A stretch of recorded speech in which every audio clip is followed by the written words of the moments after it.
Hello बच्चों, आज का topic integration of the greatest integer function.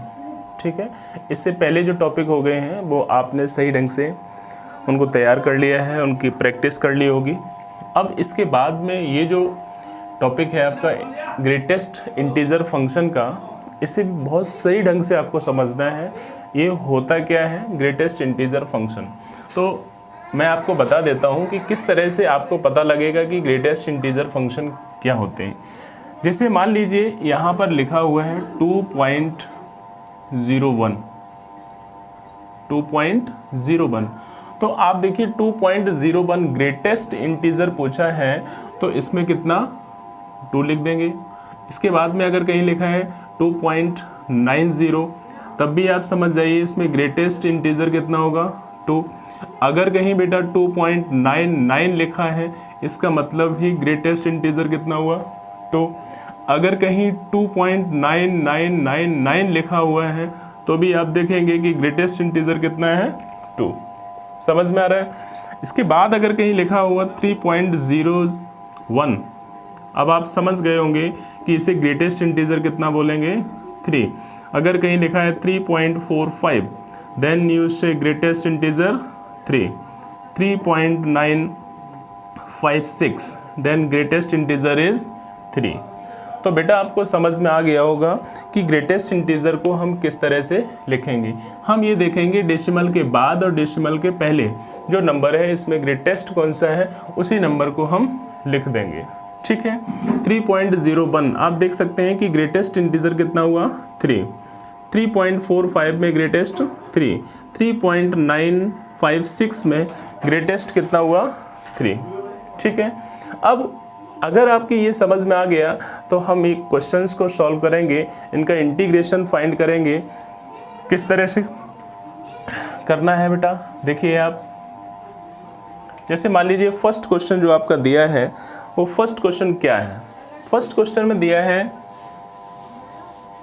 कि लिमिट 0 to 3x dx और ये i इज इक्वल टू दिया है। आपको ये देखना है कि 0 से 3, तो आपने एक नंबर लाइन पर इसको रिप्रेजेंट किया। ये देखिए 0 है, ये 1, ये 2 और ये 3। तो 0 और 3 के बीच में और क्या क्या आता है, 0 और 3 के बीच में क्या क्या आता है, तो आपने देखे इसमें दो इंटीजर और हैं 1 and 2। सेकेंड थिंग आपको ये ध्यान रखना है कि जो ग्रेटेस्ट इंटीजर फंक्शन है वो हमेशा डिसकंटिन्यूअस फंक्शन होते हैं। ठीक है, डिसकंटिन्यूअस। अब यहाँ देख सकते हैं कि 1 और 2, तो लिखने का जो वे होगा वो 0 से 3, इन दो को भी ऐड करना। 0 से पहले 1, फिर 1 से हम 2 और 2 से फिर 3। ओके, तो किस तरह से इसको लिखना है बेटा 0 to देख सकते हैं 0 to 1 x dx। फिर आपने देखा यहाँ पर 1 से 2, तो यहाँ 1 से 2 x ग्रेटेस्ट इंटीजर प्लस ये 2 से 3 यहाँ पर x dx। ओके, समझ में आ गया आपको। अब आपको ये देखना है कि यहाँ जो x लिखा है इसके बीच की कोई वैल्यू को हम इसमें पुट करेंगे। मान लीजिए 0 और 1 के बीच में आता है 0.5, तो x की जगह मैंने लिख दिया 0.5। अभी बताया था कि इन दोनों में ग्रेटेस्ट लेफ्ट साइड का जो नंबर है उसी को लिखेंगे। तो यहाँ पर हो जाएगा बेटा 0 to 1 0 dx प्लस इसी तरह से 1 से 2 में देखेंगे, तो 1 से 2 के बीच में कोई नंबर लिया 1.5 लिया, तो 1.5। अब देखें आप कितना, ये हो जाएगा 1 dx प्लस 2 to 3। अब देखिए 2 से 3 के बीच में लेंगे तो 2.5 ले लिया, तो ये हो जाएगा आपका 2 dx। ठीक है, इसको सॉल्व करना है। कैसे सॉल्व करेंगे देख सकते हो, इसे लिखेंगे 0 to 1 dx प्लस ये आपका dx 1 से 2, फिर इसी तरह से 2 बार ले लिया, ये हो गया 2 से 3 dx। ये तो सेम 1 है, तो ये आपका जानते हैं कि x 0 बाहर है, 0 से 1 हो गया, प्लस यहाँ पर x 1 से 2, इसी तरह से 2 यहाँ पर देखेंगे x 2 से 3। ठीक है, अब इसे सॉल्व कर दीजिए। ये कितना हुआ 1 माइनस 0 और बाहर कितना है 0, प्लस इसी तरह से 2 माइनस 1 प्लस 2 बाहर है, इसी तरह से बेटा 3 माइनस का 2। आप देख सकते हो पहला तो 0 होगा, यहाँ पर 2 माइनस 1 1 आएगा, यहाँ पर 1 2 इंटू 1, तो ये हो गया आपका 0 plus 1 plus 2 is equal to 3। समझ में आ रहा है? तो इस तरह से आपको ग्रेटेस्ट इंटीजर वाले क्वेश्चंस को करना है। अब देखिए नेक्स्ट क्वेश्चन क्या है, तो क्वेश्चन सेकंड और थर्ड से मैं एक क्वेश्चन बताऊंगा, ये दोनों एक जैसे ही हैं, इन दोनों को करना है। तो किसी एक क्वेश्चन को देख लीजिए और इसे उसी तरह से सॉल्व करना है। अंडरस्टूड? देखो बेटा क्वेश्चन क्या है, यहां देखेंगे आप 0 to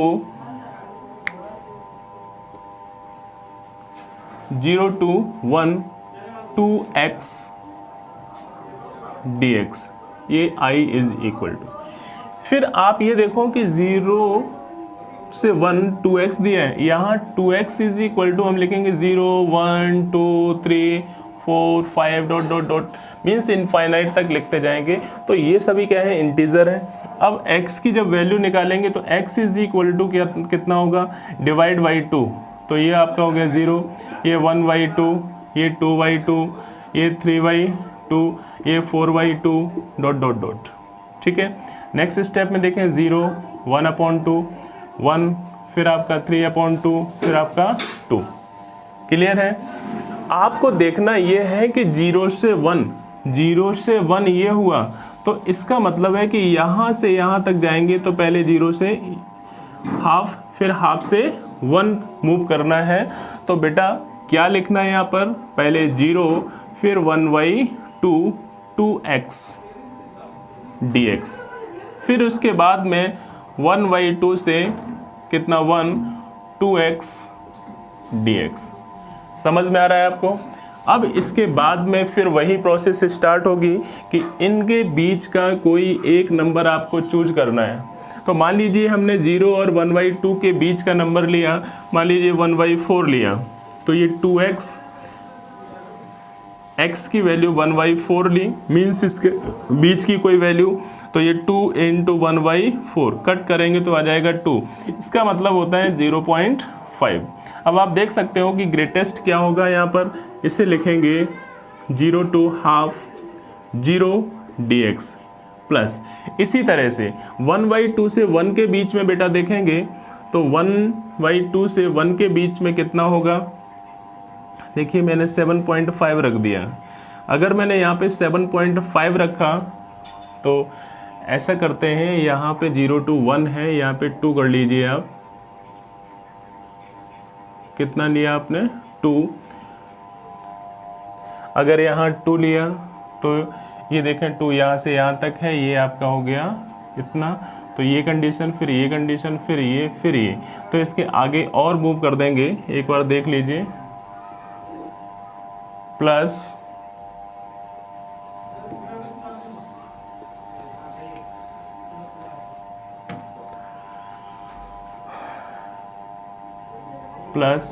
यहाँ से कितना लिखेंगे, देखिए पहले कितना था 0, फिर 1/2, फिर आपका 2/2, फिर 3/2, फिर आपका हो गया 4/2 मीन्स 2, तो पहले ये हो गया आपका 1।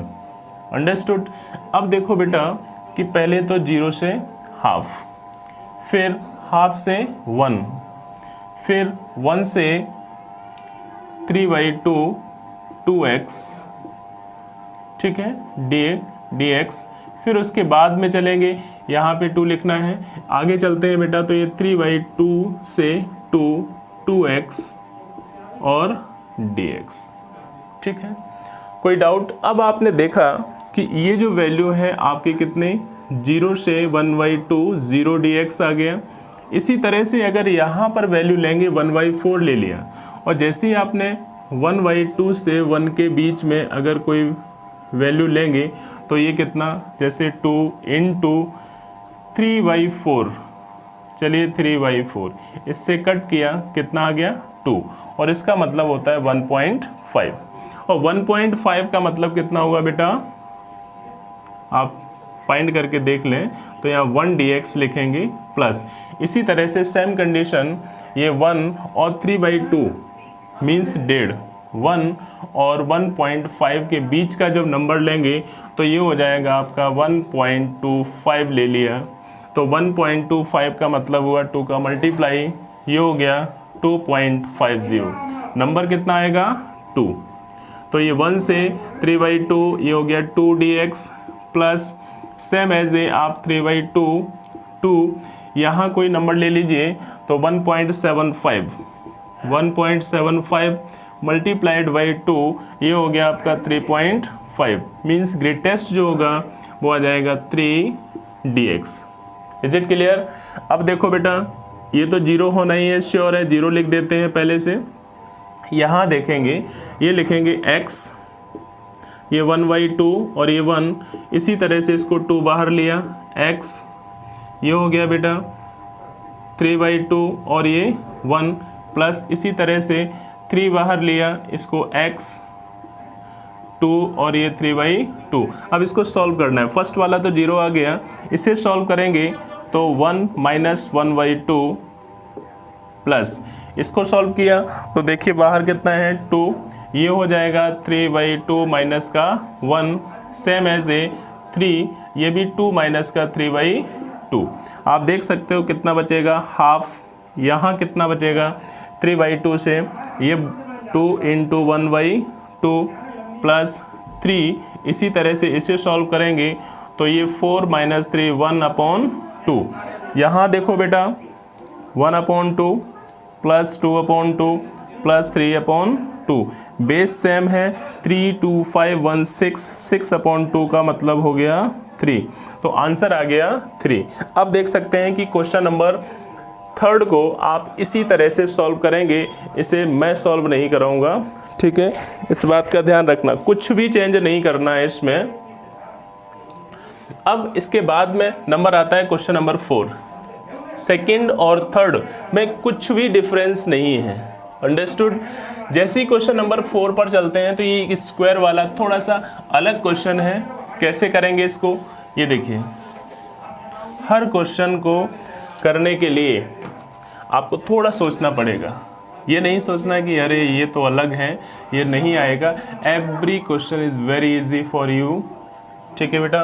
1 to 2 x स्क्वायर dx, ठीक है।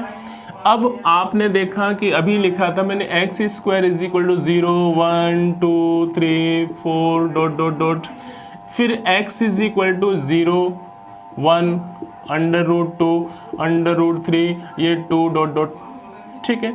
आपको क्या देखना है, 1 और 2 के बीच, 1 और 2 के बीच ये दो नंबर आ रहे हैं, इसका मतलब है पहले 1 से √2, फिर √2 से √3, फिर √3 से 2 जाएंगे, तो ये पहले 1 से √2 x स्क्वायर dx, फिर बेटा √2 से √3 x स्क्वायर dx, फिर बेटा √3 से 2 x स्क्वायर dx, ठीक है। कोई डाउट? बहुत ही इजी क्वेश्चन हो गया। अब इसके बाद मुझे ये देखना है कि 1 और √2 के बीच का कोई एक नंबर लेते हैं। चलिए 1 और √2 का मतलब हो गया 1.414, ठीक है। अगर मैंने इसके बीच का कोई नंबर ले लिया, सपोज दैट 1.2 ले लिया, 1.2 का जो स्क्वायर होगा वो 1.44 होगा, और आप देख सकते हैं 1.44 का जो ग्रेटेस्ट होगा वो 1, then you can write 1 to √2 1 dx plus same as a. अब आप देखें बेटा कि यहाँ पर x स्क्वायर 1.414 और √3 की जो वैल्यू होती है 1.732, इसके बीच में कोई वैल्यू 1.5 ले लें। ठीक है, जैसे ही आपने 1.5 लिया तो 1.5 का स्क्वायर 2.25 मीन्स जो ग्रेटेस्ट इंटीजर होगा 2dx प्लस सेम एज ए √3 और 2, इसके बीच का कोई नंबर लेना है। मीन्स 1.732 और 2 के बीच 1.8 आता है। अगर 1.8 का स्क्वायर करेंगे तो 3.24 आएगा। 3.24। अगर बेटा 3.24 में देखें तो ग्रेटेस्ट इंटीजर में कितना लिखेंगे 3dx। कोई डाउट समझ में आ रहा है आपको?